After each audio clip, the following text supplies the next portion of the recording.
Our next task will be sending a lead magnet follow-up message. So this is 7 days after sending the lead magnet message. Okay. So I have here Zach Go. I have already sent him a lead magnet message. So the next task will be sending a follow-up message. Okay. So here's the script.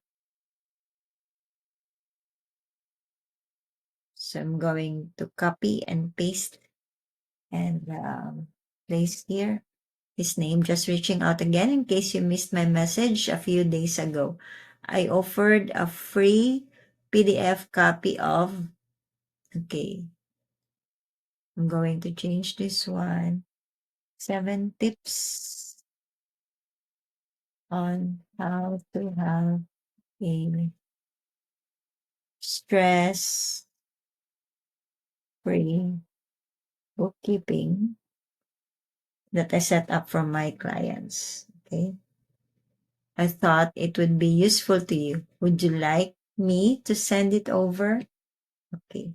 So this is a simple follow-up message 7 days after sending the lead magnet message. And then quick send. Okay. So lead magnet follow-up. Okay. So I'll be waiting for the reply for Zach after sending the follow-up message for the lead magnet. Okay? So it's simple. So they might have missed the offer, which is the lead magnet last week. So no worries. So we're just sending this prospect a follow-up message. We're going to offer it again. Resend a free PDF message. So if they said yes, you send it right away. If no, no pressure, move forward. Okay, so that's it.